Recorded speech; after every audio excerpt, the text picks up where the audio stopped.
Chào mừng quý vị và các bạn đang đến với chương trình Chat với mẹ bỉm sữa. Ngày hôm nay chúng ta lại gặp nhau để được nghe những câu chuyện của những mẹ bỉm sữa đúng không nào? Em là Thanh Trần cùng với thạc sĩ tâm lý Tô Nhi A lại rất sẵn sàng. Kinh nghiệm cho thấy là cứ đầu chương trình là đã phấn khích rồi. Đó là khi mà chúng ta nhận ra nhan sắc của mẹ bỉm sữa đó em. Cái chuyện này nó cũ lắm trong tất cả các số, nhưng mà chị phải công nhận là ekip chương trình này rất là nguy hiểm nha. Họ luôn tìm được những cái nhan sắc mà có thể tạo ra sự phấn khích ngay từ đầu. Vậy thì hãy xem chúng ta sẽ phấn khích tới mức nào đây. Vâng, xin mời khách mời của chúng ta ngày hôm nay. Xin chào chị. Chào chị Tô Nhi A, chào Thanh Trần. Dạ, xin mời chị hãy giới thiệu về bản thân mình nhé. Mình tên là Minh Thư, năm nay mình 29 tuổi. Hiện tại là mình đang làm cho một công ty xuất nhập khẩu của Hàn Quốc. Hiện tại là em có 2 bé. Bắt đầu kết hôn tới hiện tại là được 5 năm. 2 bé đang được 13 tháng và là 2 bé sinh đôi. Wow. Khi mà chị biết tin có bầu nó xảy ra trong hoàn cảnh như thế nào? Lúc đó thì là hai vợ chồng em lấy nhau cũng khoảng 3 năm mấy 4 năm, cũng mong lắm mà chưa có bé. Rồi sau đó hai vợ chồng quyết định là đi IVF, thụ tinh nhân tạo. Thụ tinh nhân tạo thì may mắn là một phát trúng luôn. Cái niềm vui khi mà em nhận được tin từ các y bác sĩ can thiệp cho mình đó, thì lúc đó cảm xúc của em như thế nào? Cái lúc mà cho bé vào, bác sĩ cũng dặn cẩn thận nha, đi đứng các kiểu. Hồi hộp không? Dạ hồi hộp chứ chị. Dạ. Mình đợi phải 10 ngày sau bắt đầu là mình mới là test lại thì mình mới biết là có đậu hay không. Và trong vòng 10 ngày đó là cứ hồi hộp mà cứ cầu nguyện thôi là Đi đứng nhẹ nhàng không? Dạ cũng không đâu chị, tại vì lúc đó là em đang đi làm mà cái đợt đó là công ty là đang chạy cái dự án nữa. Dạ đúng rồi. Khi mà đi thử máu á, bác sĩ báo chúc mừng nha, đậu rồi. Đối diện với niềm vui giấy một mà mình. giống như là rồi sao? ở giữa bệnh viện mà không lẽ giờ Giờ mình la lớn lên cho nên là Sau cái niềm vui đó thì cả trong một quá trình mang thai mà song sinh thì đương nhiên là sẽ có rất là nhiều chuyện vui đúng không chị? Chị có thể kể ra một số kỷ niệm không? Nãy em nói là cái thời gian đó là công ty chạy việc chạy dự án rất là nhiều, cho nên là mình không thể nào mình bỏ được. Mà thật sự lúc đó là em cũng đang bị một cái áp lực kinh tế. Cho nên là mình dồn hết những cái khả năng còn có thể kiếm tiền được vào cái lúc mà mình còn đi làm, cho nên là em vẫn nỗ lực em đi làm bình thường. Em ăn uống rất là thất thường, là chỉ có giờ rảnh thì mình mới ăn thôi. Đó, hai bạn đó là bắt đầu nhúc nhích là bắt đầu mình chưa ăn là đi ăn. Đó. Trong suốt cái thai kỳ đó thì mình có liên tục nói chuyện với các bạn? Em nói là hai con hiểu cho mẹ nha, cố gắng nha. Mình không thể nào mình bỏ được. Đó, mình cứ là con hiểu cho mẹ nha. Và cũng có đôi khi bị ra máu, phải đi bệnh viện. Là do mình đi nhiều quá, Dạ, mình làm nhiều quá bị hay động sao quá chị. em? Em cũng biết, cũng có nghỉ ngơi mà chừng nửa ngày thôi là mình thấy ổn là bắt đầu mình tiếp tục, nhưng mà cái cường độ mình điều tiết lại cho nó phù hợp. Dạ. Có một cái kỷ niệm vui nhất khi là mang bầu á, là đi quýnh lộn.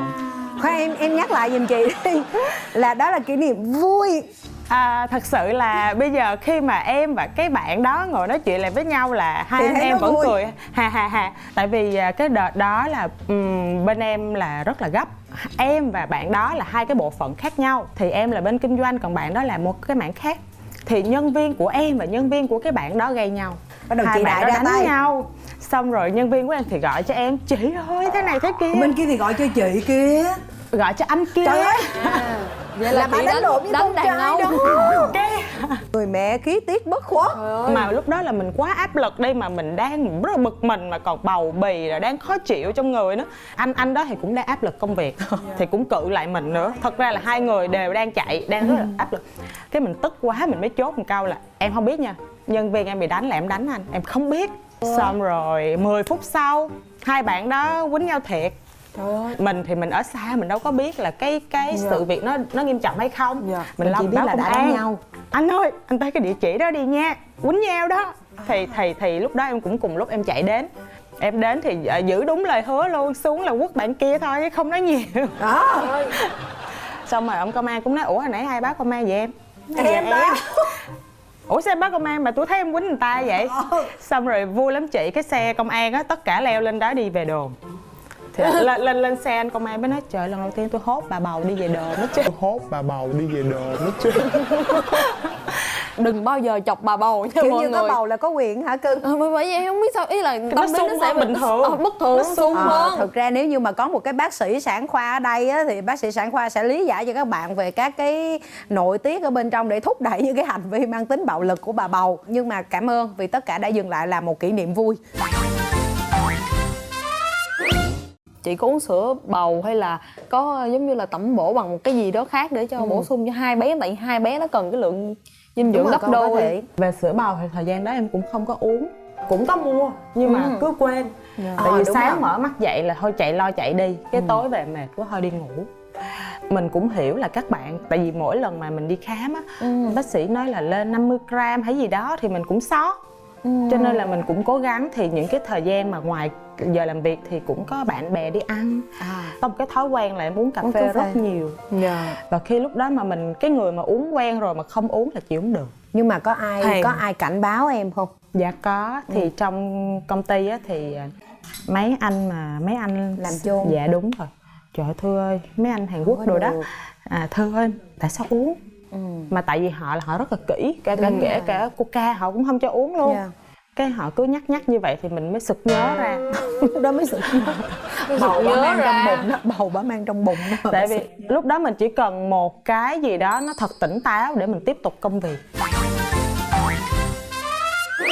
Kỷ niệm đi sinh của chị là một cái ngày như thế nào? Đâu mà còn đánh lộn thì đi sinh thì sao em? Có một cái là em không bị đau đẻ. Cũng có ngày dự sinh rồi nhưng mà các bạn không ra. Chỉ có là đạp nhẹ vậy thôi, chứ không có một cái dấu hiệu gì hết. Cho nên là bác sĩ mới với lại gia đình mới có thống nhất cái ngày mà mổ bắt bé. Sinh mổ. Trước khi mà em IVF á là em phát hiện bác sĩ có phát hiện một cái u nang nhỏ xíu thôi. Thì lúc đó thì thật ra là nó nhỏ quá, nó không phải là vấn đề. Cho nên là mình cứ tiếp tục cái hành trình của mình. Nhưng mà trong cái thời gian mà các bạn lớn lên thì cái u đó nó cũng lớn lên. Trời. Mình được chọn ngày bắt bé. Cho nên là gia đình có đi xem ngày, xem tháng đồ đó chị. Thì là chọn vào ngày buổi tối 9 giờ. Nhưng mà ở bệnh viện thì bác sĩ nói là cái ca của em là một cái ca có cái khả năng biến chứng cao. Tại vì bắt hai bé nó đã là một chuyện khó rồi, mà thêm phải mổ lấy u nữa, bắt em phải làm trong cái thời gian mà giờ hành chính thôi. Để có cái vấn đề gì thì những cái bệnh viện liên quan người ta xử lý được. Còn nếu như mà em làm cái giờ mà em mong muốn á thì em phải ký cam kết. Mà chị biết cái cảm giác ký cam kết nó kỳ lắm. Đúng rồi. Ủa là chị chọn ký cam kết hả chị? Đúng rồi, vẫn chọn cái giờ. Vẫn chọn 9 giờ tối. Dạ. Và chị biết không, là ngày mai em mổ đi, ngày hôm nay em vẫn còn đi làm. Rồi sáng mai thì vẫn gội đầu cho sạch sẽ, đi ăn hết những cái món mà chắc chắn là phải kiêng cữ, như bò, hải sản gì đó, ăn cho đã miệng vậy đó. Mình thay đồ cho đẹp, đi vô bệnh viện đi sinh. Rồi kiểm tra này nọ là đợi tới giờ sinh. Thậm chí là đi lên phòng mổ em cũng tự đi bộ tàn đi lên vậy đó. Chị đi cùng với ai vậy? Mổ thì lúc đó là có cùng gia đình chồng và anh chồng. Vào thì hết sức là hồi hộp. Cái u đó là nó lớn bằng em bé mà. Lớn bằng em bé. Như vậy thì em ơi, em sẽ gây mê hay là gây tê? Dạ, với rất là nhiều. Đúng cái giờ đó là bắt bé. Gây tê đồ nằm vậy nè chị. Bắt đầu bắt bé là Thanh cũng mổ mà không biết cảm giác, mà bắt đầu đè bụng mình cái ấn một xuống. bé mà bé thứ hai, xong rồi bé đi. Em ơi con em nè, thì mình mới nhìn, mình mới nói bác ơi, tại vì em mà có phim hay là có báo đồ chị là thấy là đẻ xong là đưa da Dạ. mà sao mình không có ta? Thì đó em cũng vậy đó. Cái xong rồi em mới là nói bác sĩ ơi, con em khỏe không bác sĩ? Thì mình cũng hỏi vậy đó. Thì bác sĩ mới trả lời một câu là em lo em trước. Là lúc đó là tim rụng rời luôn chị. Có nghĩa là cái cảm giác bắt bé cực nhanh, hai bé cách nhau chỉ có 2 phút thôi. Đúng rồi. Mà chị nghe tiếng khóc nhanh lắm chưa? Có lúc có nghe, đúng rồi, có nghe tiếng khóc không? Chỉ có một bé khóc thôi, vừa bắt ra cái đi. Chứ mình không thấy mặt mũi. Cắt u nó mới lâu. Mà khi chị biết cắt cái u ra một cái là bác sĩ lấy ra là em có cảm giác em nghe một cái bực. Mà trong cái lúc đó thì mình không biết là mình buồn ngủ hay là do một cái tác động gì mình cũng không rõ nữa. Mà mình buồn ngủ quá. Mà bác sĩ kêu em ơi sao ngủ em, dậy em. Em tên gì, cũng hỏi thăm vậy đó. Đúng rồi. Nhưng mà mình đang nằm cái mình nhớ mình có phim á, lỡ mà mình ngủ là không có được.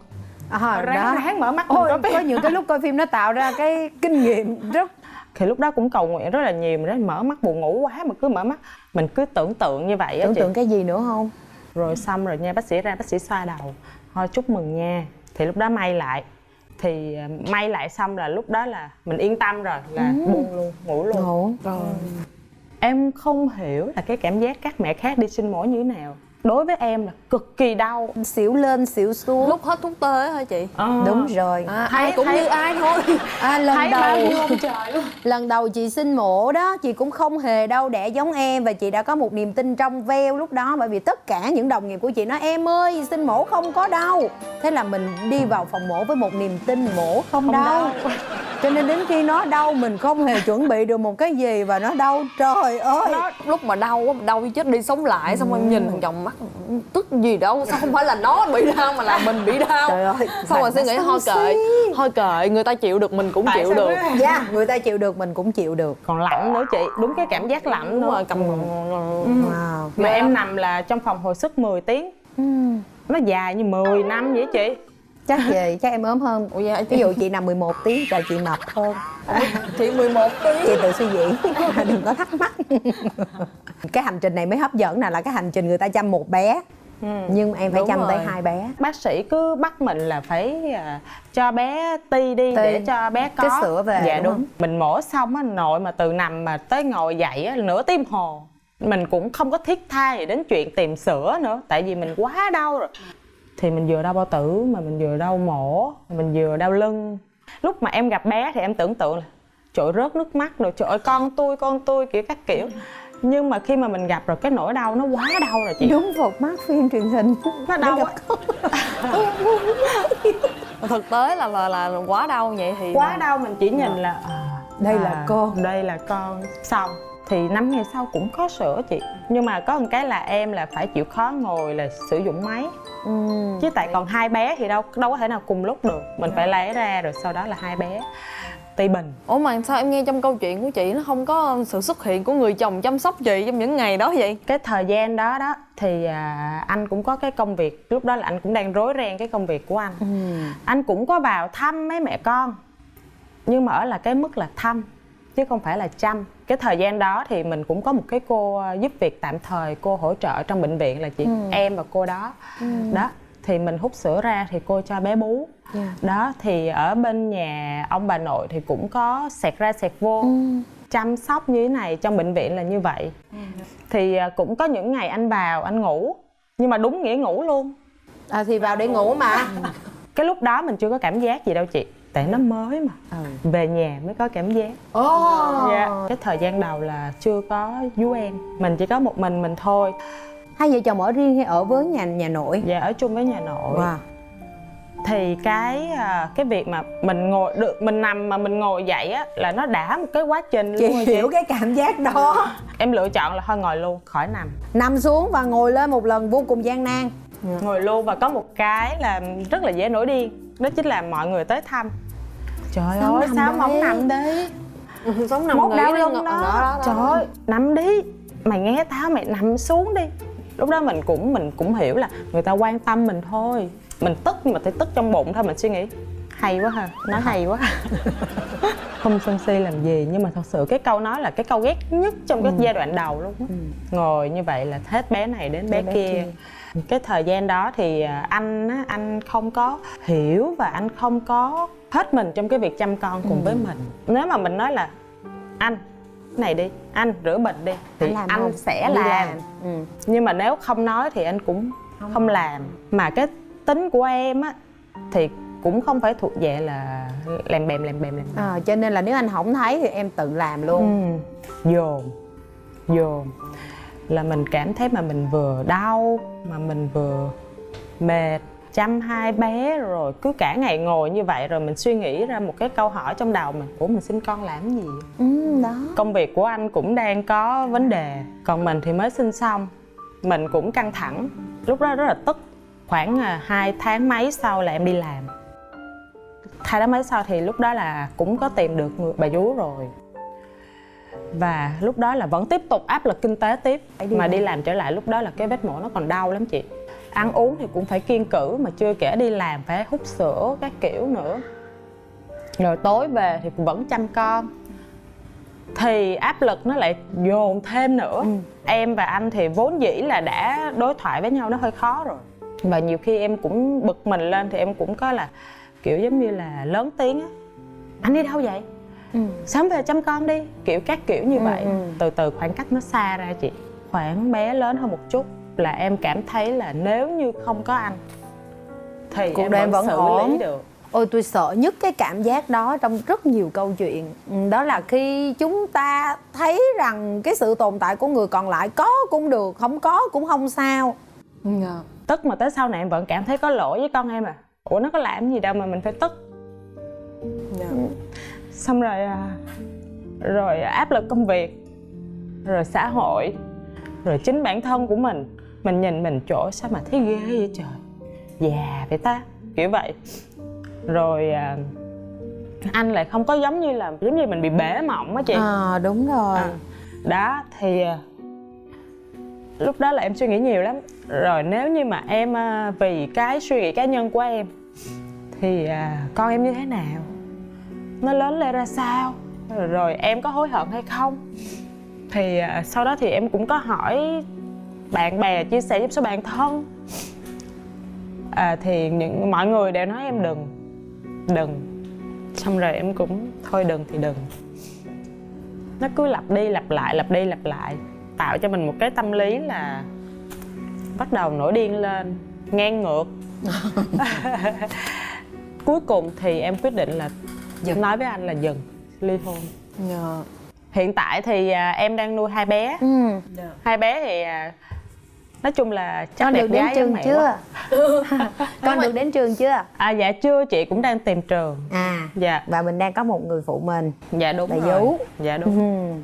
Chị thích Thư ở một cái điều đó là trong cái diễn biến cuộc đời em chỉ mô tả sự việc thôi. Chị thích cái chuyện là em không đổ lỗi. Nếu như mà chúng ta nghe câu chuyện này giờ chúng ta sẽ rất nổi điên với anh chồng. Và từ cái câu chuyện của em á, thực ra đây mới là cái điều quan trọng. Nó không thuộc về thụ tinh trong ống nghiệm, mà nó nằm ở cái sự sẵn sàng làm cha. Thực ra chị rất là muốn chúng ta, cộng đồng chúng ta hiểu được điều này nè. Kết hôn và sinh con nó là sự lựa chọn, nó không phải là nhiệm vụ và định chuẩn về đạo đức. Có nghĩa là không phải là bạn không kết hôn là bạn có vấn đề, hay là bạn không sinh con là bạn có vấn đề. Hãy coi đó rằng nếu như gọi là duyên cũng được, nhưng cái thứ hai quan trọng đó là sự lựa chọn. Thì ở đây chị cảm nhận rằng là có thể ảnh chưa chuẩn bị một cách thực sự đầy đủ cho việc làm cha. Nó chỉ dừng lại việc đó là vì kết hôn thì chúng ta sẽ có con. Nhưng chúng ta quên mất rằng là để có thể đảm nhận được cái điều đó, nó đòi những cái năng lực đi kèm.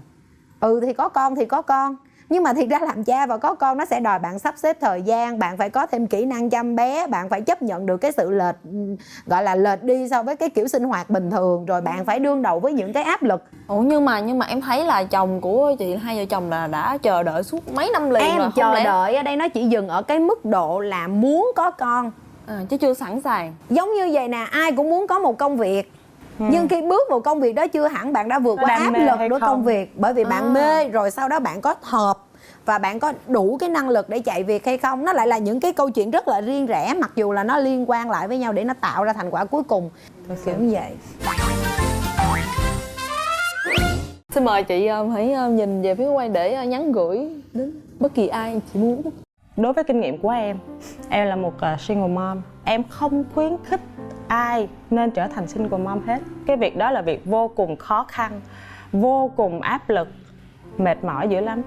Cho nên là những cái gì mà cái tình cảm chúng ta, những anh chồng, những bà mẹ có thể hàn gắn được thì chúng ta nên nỗ lực để hàn gắn lại một chút ít ỏi đó. Chúng ta phải đối thoại được với nhau, phải nói ra được. Đôi khi mình giữ trong lòng nó không ai hiểu mình muốn gì hết á. Đúng rồi.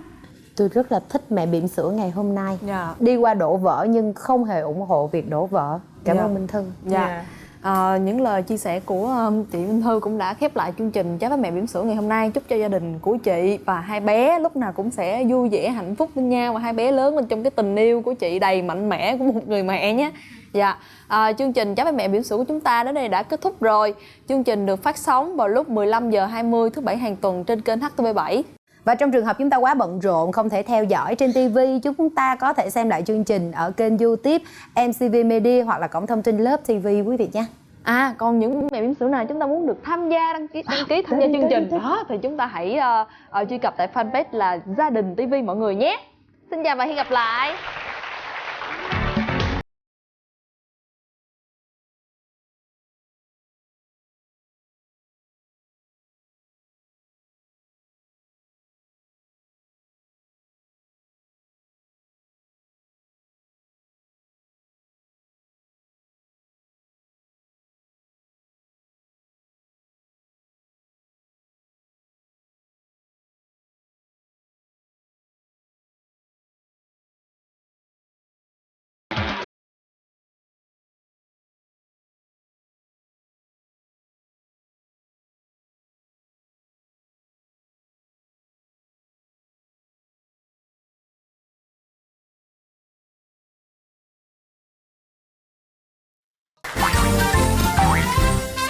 Trưa ngày hôm sau mổ thì bọn em có một đêm ở trong bệnh viện. Bọn em có một buổi party quẩy tưng bừng trong bệnh viện. Em cũng đi kết hợp. Mình cũng đâu có vừa. Em nghĩ rằng là chồng em thì chắc là sẽ khóc trong giây phút là gặp con. Nhưng không chị ơi, chồng em bảo ủa phải con mình không ta? Sao nhìn nó như con khỉ con. Chat với mẹ bỉm sữa tập 38 sẽ được phát sóng vào lúc 15h20 thứ Bảy ngày 22 tháng 6 năm 2019 trên kênh HTV7.